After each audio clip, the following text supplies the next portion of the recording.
Quero te convidar a abrir a sua Bíblia na primeira carta de Paulo aos Coríntios, capítulo 13. Nós vamos ler os versículos de 1 a 4. Primeira carta de Paulo aos Coríntios, capítulo 13, nos versos 1 a 4. Pai, enquanto abrimos a Tua palavra, Deus, nós estamos nos preparando para ouvir a Tua voz através da Tua palavra. E nós precisamos do Teu auxílio, Espírito Santo, para que possamos ouvir, compreender e obedecer ao Senhor. Por isso, nos conduz, ilumina o nosso entendimento e inclina os nossos corações à Tua voz. Nós oramos assim, no nome santo e precioso de Jesus. Amém. Diz assim a palavra do Senhor: ainda que eu fale a língua dos homens e dos anjos, se não tiver amor, serei como o bronze que soa ou como o símbolo que retine. Ainda que eu tenha o dom de profetizar e conheça todos os mistérios e toda a ciência, ainda que eu tenha tamanha fé a ponto de transportar montes, se não tiver amor, nada serei. Ainda que eu distribua todos os meus bens entre os pobres, e ainda que entregue o meu próprio corpo para ser queimado, se não tiver amor, isso de nada me adiantará. Vamos ler o 4 todos juntos? O amor é paciente e bondoso. O amor não arde em ciúmes, não se envaidece, não é orgulhoso. Fica tranquilo, o pastor não se esqueceu que já pregou nesse texto há 2 semanas atrás. Alguém pode ter pensado, sabe que o pastor esqueceu e vai falar do mesmo texto? Fica tranquilo, não é isso. Nós, há 2 semanas atrás, estivemos meditando nos 3 primeiros versículos desse capítulo. E hoje a nossa meditação está baseada no versículo 4. O amor é paciente e bondoso. O amor não arde em ciúmes, não se envaidece, não é orgulhoso. Nós, há 2 semanas atrás, meditando nos 3 primeiros versículos desse capítulo, nós aprendemos a respeito da necessidade do amor. O amor é aquilo que não pode faltar na vida cristã, nos relacionamentos. Nos nossos relacionamentos, a essência de tudo o que fazemos e do que somos é o amor. Nós aprendemos que, enquanto Paulo foi ali escrevendo esses primeiros versículos, que nós poderíamos fazer algo extraordinário, desenvolver projetos grandiosos, mas se não houver amor naquilo que fazemos, para Deus não há valor. Há valor quando o que fazemos está impregnado de amor pelo outro. Aí Deus se importa. Então, nós aprendemos que exatamente isso nos versículos 1 a 3. O amor é a essência do que fazemos e do que somos. Ele é necessário, é essencial à vida cristã. Mas Paulo ali começa, a partir do versículo 4, a definir o que é o amor. Definir o que é amar. E também o que não é o amor, o que não é amar. Existem algumas maneiras, quando a gente vai conceituar alguma coisa, existem inúmeras formas de conceituar, de dizer o que é, qual é a essência, qual é a natureza. E uma das formas de você conceituar alguma coisa, trazer algum conceito, explicar algum conceito, é justamente dizer o que é e o que não é.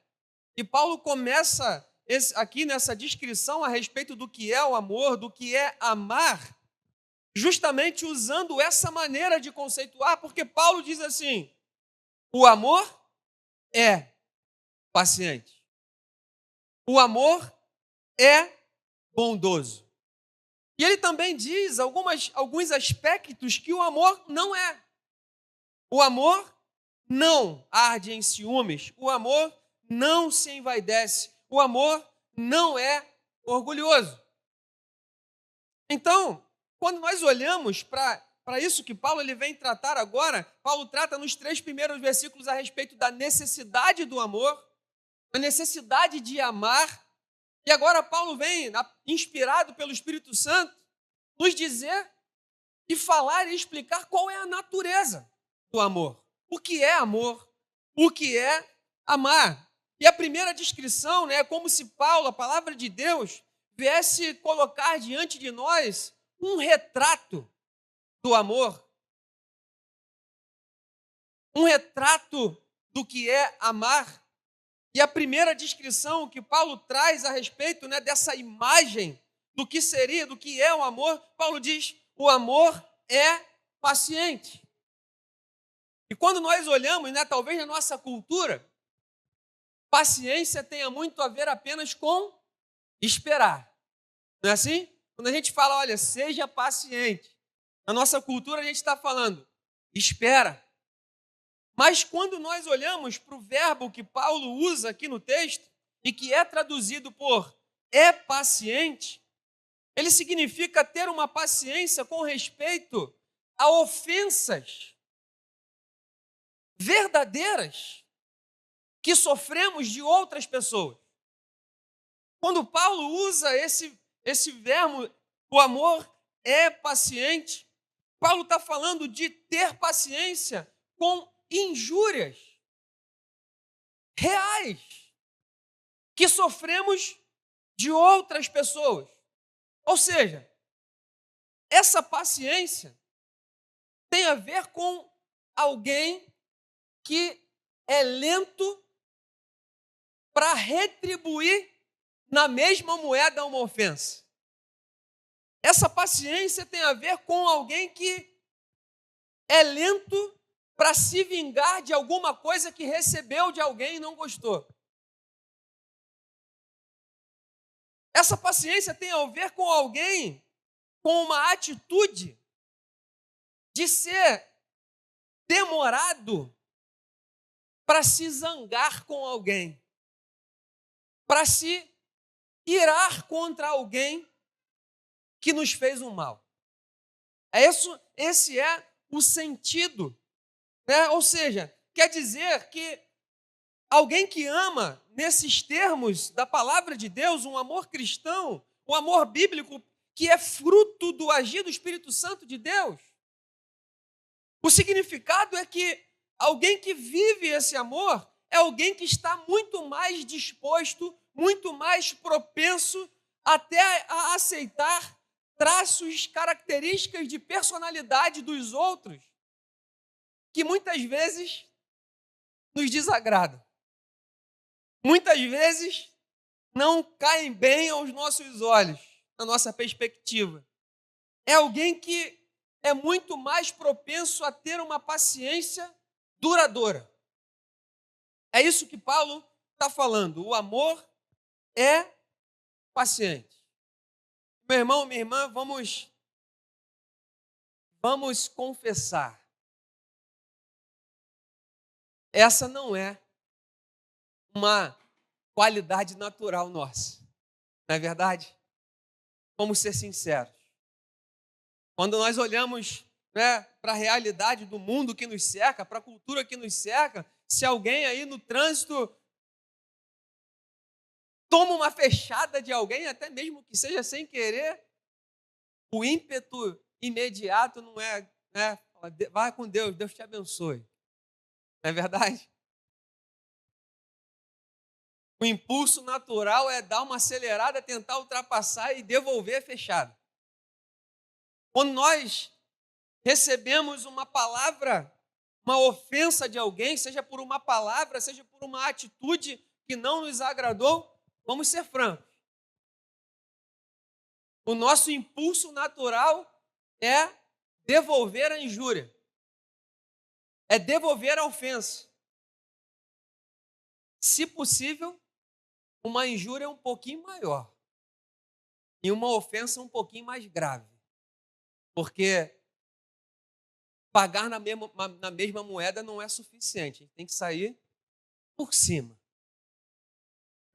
Esse é um impulso natural. Essa paciência que Paulo vem falando aqui, que o amor é paciente, não é uma disposição natural do nosso coração E você poderia tentar responder isso, justificar esse impulso natural por não ser paciente de várias formas. Talvez a nossa primeira explicação seja: as pessoas são muito difíceis. É por isso que eu não sou paciente. Eu não consigo ter uma tolerância tão longa, porque as pessoas são mais difíceis do que se possa suportar. Talvez essa seja a nossa explicação principal. Mas a verdade, o motivo da nossa inclinação natural não ter essa qualidade, essa paciência amorosa, é porque a nossa reação natural é pecaminosa. Nós precisamos nos lembrar que há uma batalha diária. A palavra de Deus nos diz que há uma guerra que acontece em nós entre a carne e o espírito. A carne tenta o tempo inteiro apagar o espírito. E a inclinação da carne é justamente tudo isso que eu acabei de falar a respeito dessas inclinações naturais que nós temos. Essa é a explicação verdadeira. A nossa reação natural parte, na maioria das vezes, de corações que, na verdade, são egoístas. De corações que estão voltados para si mesmos, mas não estão voltados para Deus e para os próximos. Paulo, ele contrasta, uma das maneiras também de você dizer o que alguma coisa não é quando você vai estabelecendo um contraste. E Paulo, ele vai contrastando o amor justamente com o egoísmo. Muitas vezes a gente acha, qual é o antônimo de amor, qual é o antônimo de amar, e a gente automaticamente vai dizer: o antônimo de amar alguém é odiar alguém. É sentir ódio por alguém. Mas quando nós olhamos para a palavra de Deus, com o contraste que a Bíblia vem trazendo a respeito do amor, do amar, o antônimo de amor não é apenas um sentimento de ódio. Olha o que o verso 4 diz a respeito do que não é amor. Paulo diz assim: o amor é paciente, o amor é bondoso. O que o amor não é? O amor não arde em ciúmes. O amor não se envaidece. O amor não é orgulhoso. O amor não é orgulhoso. Quando a palavra de Deus vai contrastando o amor, o que verdadeiramente se opõe a esse amor paciente é uma vida centrada em si. É uma vida em que o bem do outro é indiferente. Que é isso que é o egoísta. O egoísmo é o meu eu no centro. E não importa os outros. Isso é o egoísmo. Isso não é o evangelho. A vida de Jesus, uma das marcas principais da vida de Jesus, é que a vida de Jesus não foi uma vida egoísta. Jesus não se colocou no centro das suas ações. Jesus colocou os outros no centro da sua vida. Tanto é que, sendo o Rei da Glória, o Príncipe da Paz, a palavra de Deus diz em Filipenses que Jesus abriu mão da sua glória e assumiu a forma de servo. Quem serve, serve a alguém. E o próprio Jesus diz que ele não veio para ser servido, mas ele veio para servir. E a palavra de Deus vai contrastando, então, trazendo um contraste do amor e mostrando que o contrário de amor, o contrário de amar, é uma vida centrada em si, é uma vida em que o bem alheio é indiferente. Olha o que Filipenses, capítulo 2, versículos 3 e 4 dizem. Não façam nada por interesse pessoal ou vaidade. Ou seja, não seja egoísta. Não faça as coisas pensando apenas em si mesmo. É apenas em exaltar o seu próprio nome. Mas por humildade. A humildade não é autocomiseração. Às vezes a gente pensa que o ser humilde é quando alguém diz assim, coitado de mim, pobre de mim. Não, isso não é ser humilde. Isso é autocomiseração. É diferente. A humildade, na Bíblia, é quando nós colocamos a Deus em primeiro lugar e nós reconhecemos que precisamos dele na nossa vida. Quando nós colocamos o outro na nossa frente, nós nos colocamos ali por último. Os nossos interesses ficam para depois. Mas quando nós buscamos em primeiro lugar a glória de Deus e a bênção do próximo. Não façam nada por interesse pessoal ou vaidade, mas por humildade, cada um considerando os outros superiores a si mesmo. Vamos ler o 4 juntos? Não tendo em vista somente os seus próprios interesses, mas também os dos outros. Ou seja, não sendo egoísta, mas sendo altruísta, que é o contrário de ser egoísta, né? Em 2 Timóteo, capítulo 3, versículos 1 a 4, a palavra de Deus vem nos mostrar que essa seria essa vida, né, em que o bem-estar do outro é indiferente e que o meu eu é que está no centro, seria uma marca dos últimos tempos. Paulo diz assim nos versículos 1 a 4, mas você precisa saber disto, né? 2 Timóteo, capítulo 3, versículos 1 a 4. Nos últimos dias sobrevirão tempos difíceis, pois os seres humanos serão egoístas, avarentos, orgulhosos, arrogantes, blasfemadores, desobedientes aos pais, ingratos, ímpios, sem afeição natural, implacáveis, caluniadores, sem domínio de si, cruéis, inimigos do bem, traidores, atrevidos, convencidos, mais amigos dos prazeres do que amigos de Deus.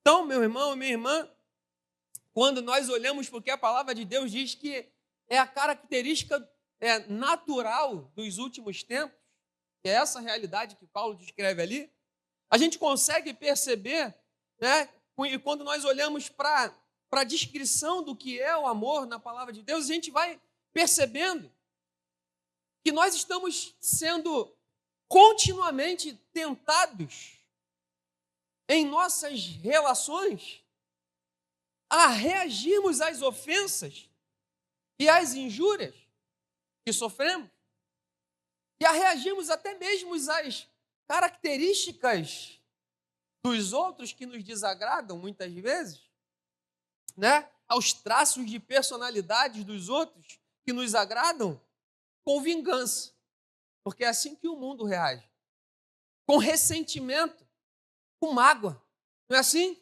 Você já viu, não sei se você já percebeu, assim, de repente no seu contexto ali de trabalho, ou no seu contexto da escola, alguém que sofre uma injúria, sofre uma ofensa, alguém que, outra pessoa teve uma atitude que a desagradou e a pessoa fica ali, tempo e tempo, e o tempo vai passando e a pessoa só está esperando uma oportunidade.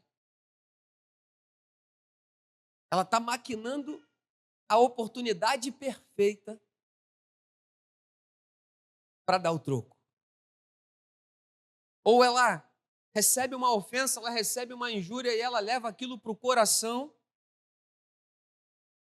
e ela começa a nutrir em seu coração e em sua mente sentimentos ruins, pensamentos ruins, mágoa, água ruim, né? Fica lá no coração remoendo, envenenando a si mesmo. Vai dormir pensando na pessoa que a ofendeu. Acorda pensando na pessoa que a ofendeu. E a vida não anda mais. Os pensamentos e as emoções vão sendo cada vez mais massacradas. Eu e você estamos continuamente sendo tentados pela cultura que vivemos a reagir assim, a reagir com vingança, com ressentimento, mágoa, com indiferença.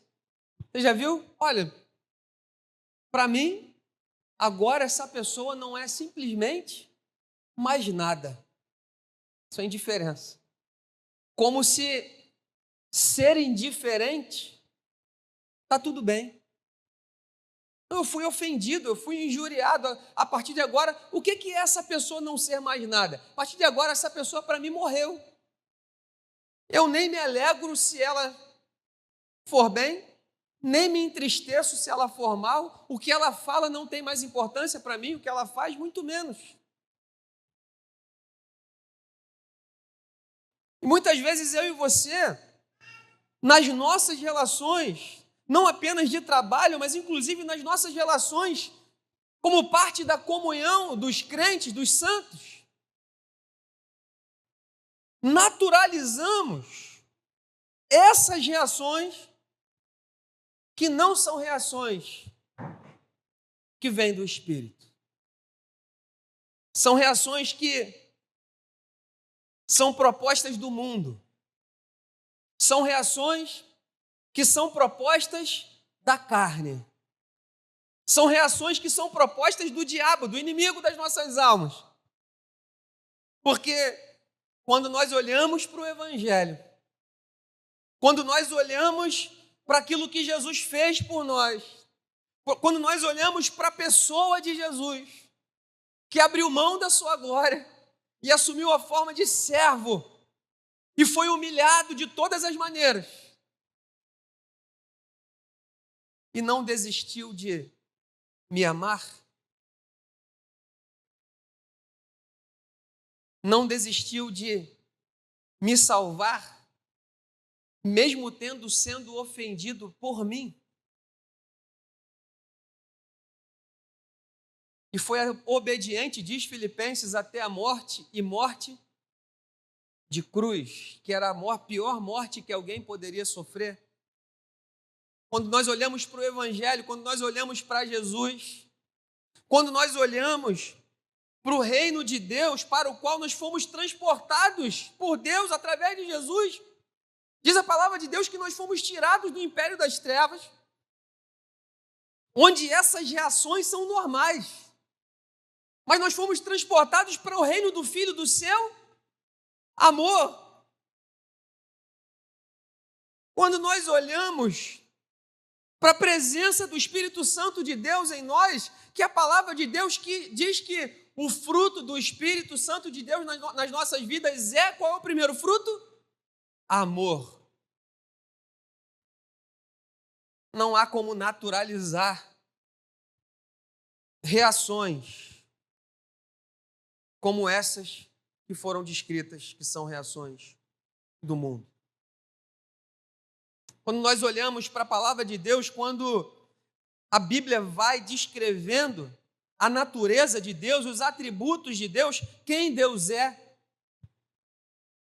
a Bíblia vai dizendo que Deus é paciente. A Bíblia diz que Deus é amor. E um dos aspectos do amor de Deus é a sua paciência. Olha o que diz Salmo 103, versículos 8 a 11. Vamos ler juntos? Salmo 103, versículos 8 a 11. O Senhor é compassivo e bondoso, tardio em irar-se e rico em bondade. Não repreende perpetuamente, nem conserva para sempre a sua ira. Não nos trata segundo os nossos pecados, nem nos retribui conforme as nossas iniquidades. Pois quanto o céu se eleva acima da terra, assim é grande a sua misericórdia para com os que o temem.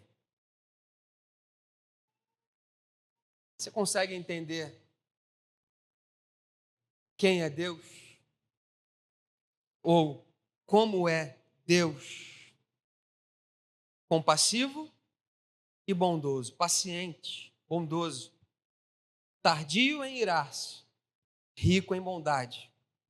Não repreende perpetuamente, nem conserva para sempre a sua ira. Não nos trata.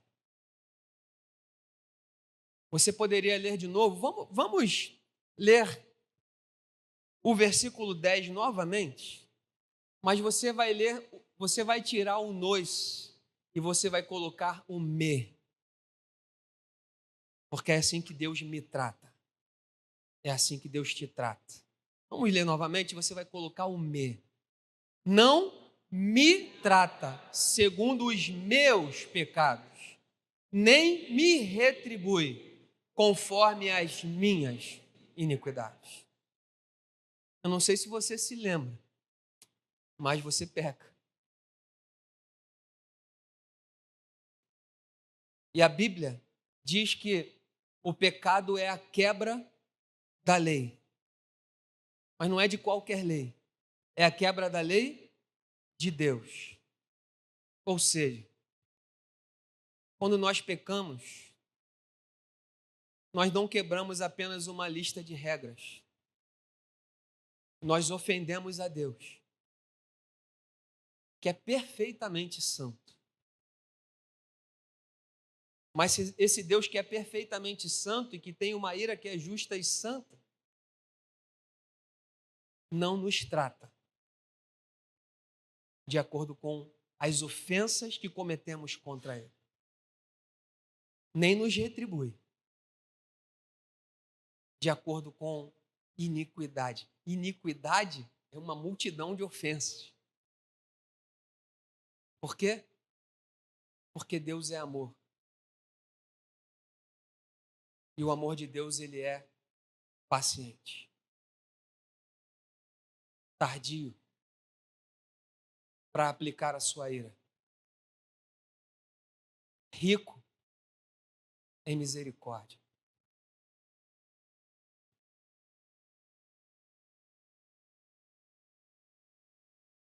Segundo a Pedro, capítulo 3, versículo 9, a palavra de Deus diz assim: o Senhor não retarda a sua promessa, ainda que alguns a julguem demorada. Pelo contrário, Ele é paciente com vocês, não querendo que ninguém se perca, mas que todos cheguem ao arrependimento. Todos cheguem ao arrependimento. Você lembra qual é o salário do pecado? Qual é a paga do pecado? A morte. Ah, se Deus não fosse paciente para comigo.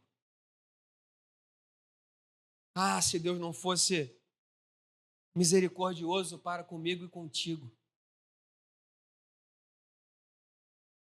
É por isso que a palavra de Deus vai nos dizer, em 1 Pedro, capítulo 3, versículos 9 a 12, não paguem mal com mal, nem ofensa com ofensa. Pelo contrário, vamos ler juntos? Respondam com palavras de bênção, pois para isto mesmo vocês foram chamados, a fim de receberem bênção por herança. Pois aquele que quer amar a vida e ter dias felizes, refreie a língua do mal e evite que os seus lábios falem palavras enganosas. Afaste-se do mal e pratique o bem. Busque a paz e empenhe-se por alcançá-la, porque os olhos do Senhor repousam sobre os justos e os seus ouvidos estão abertos às suas súplicas, mas o rosto do Senhor está contra aqueles que praticam o mal. Então, meu irmão, paciência. Paciência. Paciência é quando você é verdadeiramente ofendido. Alguém te ofende com palavras. Alguém te ofende com atitudes. Paciência. Paciência. Paciência é quando você é injuriado. Paciência quando você se relaciona com pessoas que têm traços de personalidade que não te agradam. Paciência.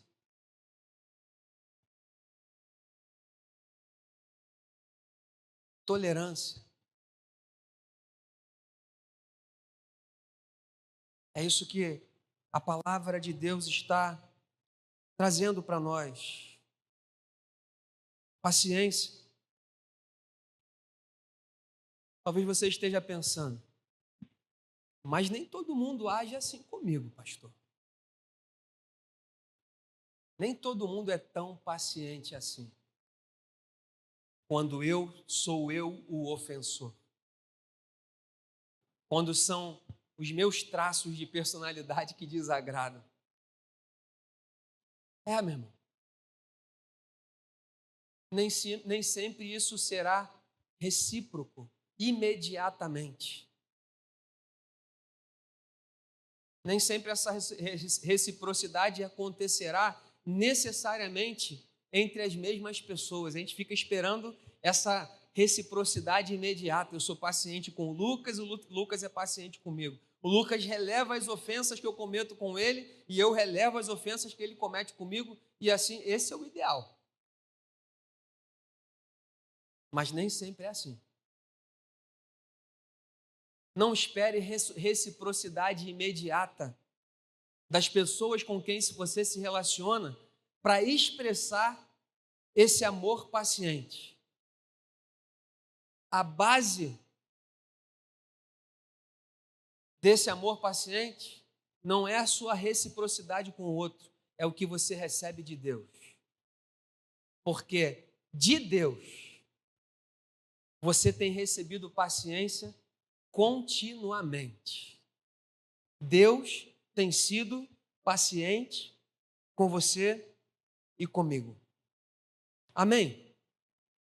A paciência de Deus está sobre a sua vida. Deus tem sido paciente com você. Porque, meu irmão, a justa e santa ira de Deus que deveria recair sobre mim contra os pecados que eu cometi em toda a minha vida e contra os que eu ainda vou cometer, era passível de perdição eterna, de morte eterna, mas louvado seja Deus, porque Ele tem sido paciente comigo e pela fé, porque Deus não muda, eu tenho a certeza de que Ele continuará sendo paciente.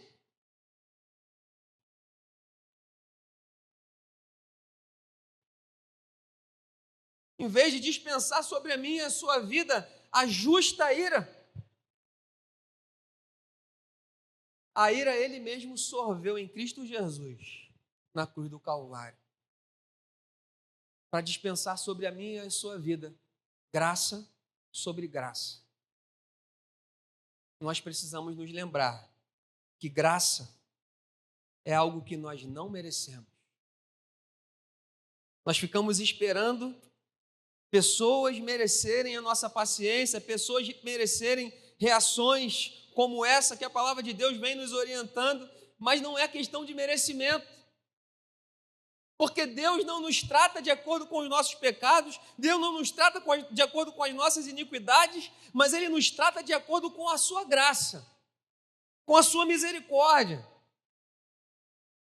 A palavra de Deus diz assim em Lamentações de Jeremias. Jeremias viveu num tempo, meu irmão, de extrema pecaminosidade.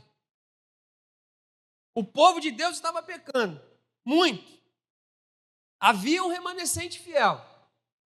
Mas em Lamentações de Jeremias, capítulo 3, versículos 21 até o 23, vamos ler juntos? A palavra de Deus vai dizer assim: quero trazer à memória o que pode me dar esperança. As misericórdias do Senhor são a causa de não sermos consumidos. porque as suas misericórdias não têm fim. Para aí. Jeremias fala assim: eu quero trazer aquilo que pode me dar esperança. E o que ele começa a dizer que poderia dar esperança de salvação, de restauração, quando ele olha para o povo, ele diz: são as misericórdias do Senhor. Porque Deus é paciente, Ele não retribui o seu povo de acordo com aquilo que o seu povo merece. Versículo 22. Renovam-se a cada manhã, grande é a tua fidelidade. É misericórdia sobre misericórdia, graça sobre graça, perdão sobre perdão, que Deus tem dispensado sobre a minha e a sua vida. Agora deixa eu te fazer uma pergunta. Irmão, você é um discípulo de Jesus? Amém?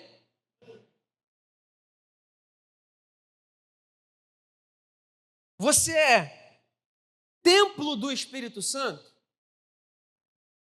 Sabe por que eu estou te fazendo essa pergunta? Porque o céu, ele será povoado, ele é povoado por discípulos. A Confissão de Fé de Westminster, ela vai falar sobre uma igreja visível e sobre uma igreja invisível. A igreja visível, ela é composta de todas as pessoas que hoje estão com o seu nome no hall de membros de alguma igreja local. É a igreja visível. E fulano é da igreja presbiteriana em Rio da Prata, igreja visível. E fulano é da igreja Assembleia de Deus tal, igreja visível. Mas na igreja visível, está lá, membros da igreja. Membros, todos são membros. Alguns são discípulos.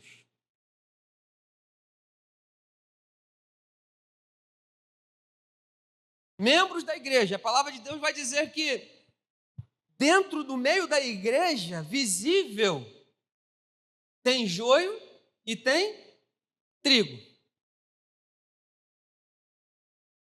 E Jesus vai falar para os seus discípulos que ele não tem que ficar preocupado em tirar o joio do meio da igreja visível. Porque se os discípulos de Jesus tentarem fazer isso, diz a palavra de Deus que é arriscado tirar trigo junto com o joio.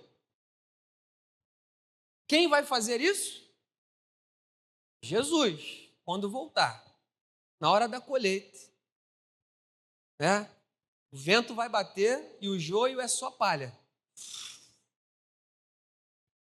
Lembra do que o Paulo falou lá nos primeiros versículos? Eu posso falar em todas as línguas, eu posso ter todos os mistérios, eu posso dar o meu corpo para ser queimado, mas se não tiver amor, eu nada serei. Ou seja, eu não vai ter valor para Deus. É joio.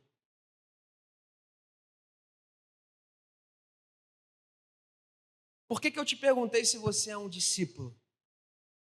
Não é para você ficar procurando na igreja visível quem é e quem não é discípulo, mas é para você se autoavaliar, se está caminhando um verdadeiro discipulado com Cristo.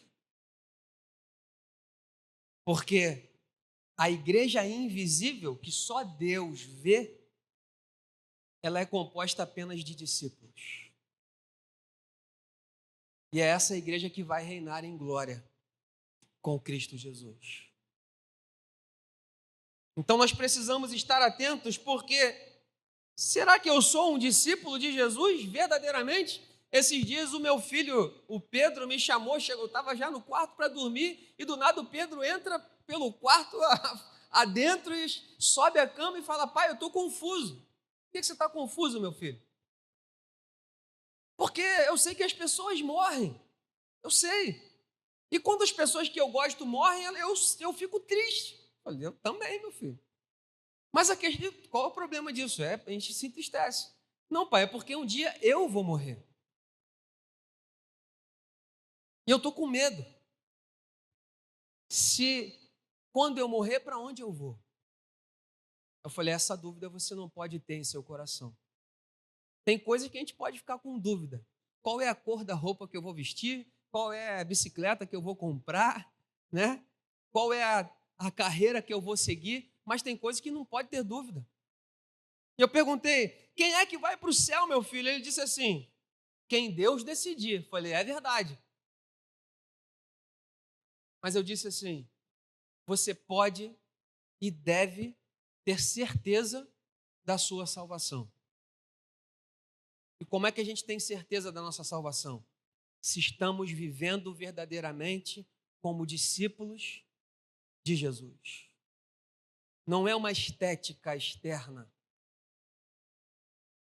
mas de atitudes que fluem de corações que foram transformados e estão sendo transformados pelo Espírito Santo e vivem para refletir a glória de Deus, pessoas que foram vocacionadas, chamadas para viver como alguém em que o seu caráter tem sido transformado diariamente, continuamente, de tal forma que a cada dia se parece mais com o seu Pai, que é Deus. E o que a Bíblia diz a respeito de Deus, o nosso Pai, Pai do nosso Senhor e Salvador Jesus Cristo? Que Ele é paciente, que Ele é bondoso. Então, os discípulos de Jesus, os verdadeiros discípulos de Jesus, meu irmão, certamente essa não é a minha e não é a sua inclinação natural. Mas essa deve ser a minha e a sua busca contínua.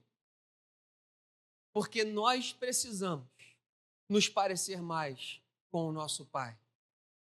Nós precisamos nos parecer mais com Cristo Jesus, aquele que é a imagem perfeita do Pai. Você foi vocacionado, você foi chamado por Deus para expressar o caráter dele nessa terra. Você é alguém que foi chamado por Deus para que ele forje em você o caráter dele. Você foi alguém chamado por Deus, tirado do império das trevas para o reino do Filho do seu amor, para que se pareça mais com Cristo, para que evidencie esse amor paciente nessa terra. Meu irmão, você não foi apenas chamado, vocacionado, mas você foi capacitado por Deus para viver essa realidade. Por que eu posso dizer isso com toda certeza? Porque quando eu perguntei para você, você é templo do Espírito Santo, você respondeu, sim. E a palavra de Deus diz que o fruto do Espírito é amor. Se você foi chamado, se você foi vocacionado, se você é templo do Espírito Santo, se você é discípulo de Jesus Cristo, então, meu irmão, é tempo de avançar nessa direção. Por quê? Porque isso é importante para Deus. Deus se importa que eu e você vivamos assim. E o Espírito Santo de Deus que opera em nós é justamente o poder de Deus que opera em nossas vidas. É tudo o que nós precisamos para que essa paciência, esse amor, sejam trazidos à existência em nosso viver. Gálatas 5, 21 e 22 diz assim, mas o fruto do Espírito é amor, alegria, paz, longanimidade, benignidade, bondade, fidelidade, mansidão, domínio próprio. Contra essas coisas, não há lei. Segue dizendo, e os que são de Cristo, vamos juntos? Os que são de Cristo Jesus crucificaram a carne com as suas paixões e os seus desejos. 25. Se vivemos no Espírito, andemos também no Espírito. O amor é paciente. Eu vou concluir aqui. Meu irmão e minha irmã,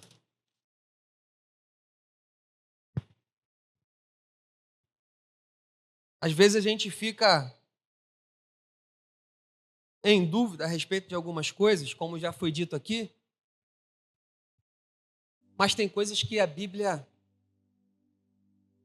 ela deixa claro,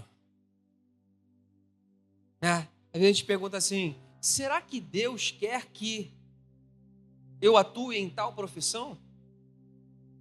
A gente às vezes está numa decisão para tomar.